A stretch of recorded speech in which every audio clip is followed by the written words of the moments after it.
بسم اللہ الرحمن الرحیم، الصلاۃ والسلام علیک یا سیدی یا رسول اللہ وعلی آلک و اصحابک یا نور اللہ۔ درود پاک کیسے پڑھنا چاہیے اور درود پاک پڑھتے وقت کیا کیفیت، کیا سوچ، کیا حالت ہونی چاہیے؟ درود شریف پڑھنے کا طریقہ یہ ہے کہ جب درود پاک پڑھیں، ایسے بھیجیں کہ نبی کریم صلی اللہ علیہ وآلہ وسلم اپنی شان کے مطابق ایک مجلس میں جلوہ افروز ہیں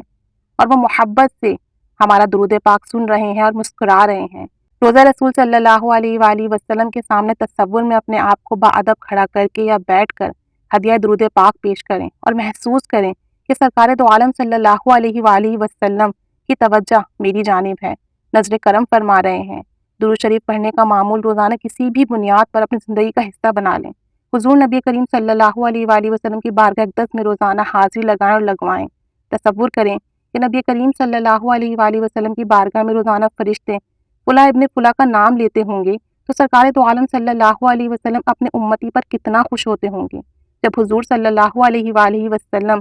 خوش ہوتے ہوں گے تو اللہ تعالیٰ بھی خوش ہوتا ہوگا، اور جب یہ دونوں مبارک ہستیاں خوش ہوتی ہوں گی تو یقیناً اس بندے پر کتنی رحمت برستی ہوگی۔ درود شریف کی کثرت اور مداوت کرنے والے کے ساتھ نسلیں ایماندار، نیک صالح اور مالدار ہو جاتی ہیں۔ اپنی نسلوں کو پاک کرنا چاہتے ہیں، خوشحال کرنا چاہتے ہیں تو آقا کریم صلی اللہ علیہ وآلہ وسلم کا ذکر کریں، درود شریف کی کثرت کریں، درود شریف محبت، توجہ، ادب کے ساتھ پڑھیں اور دوسروں کو بھی تلقین کریں، دوسروں کو بھی درود شریف پڑھنے کے کام پر لگائیں۔ بقول سرکار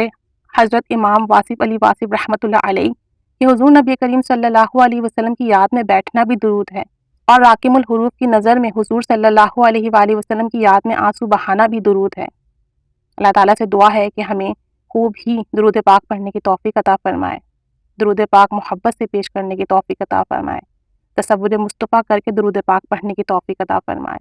کہ جتنی محبت سے پڑھیں گے وہ درود پاک اتنا ہی کامل ہوگا اور اتنا ہی مقبول ہوگا، اس درود پاک کا اجر و ثواب بھی اتنا ہی زیادہ ہوگا، اس درود پاک کے فضائل بھی اتنے زیادہ ہوں گے، اس درود پاک کی برکات بھی اتنی ہوں گی۔ تو اگر عمل کرنا ہے تو محبت سے کریں، توجہ سے کریں، آقا دو جہاں صلی اللہ علیہ وسلم کے تصور میں ڈوب کے کریں،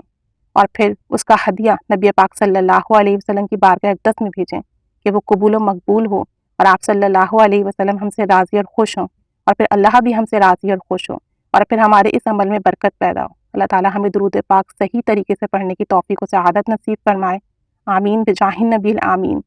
صلی اللہ علیہ محمد صلی اللہ علیہ وآلہ وسلم۔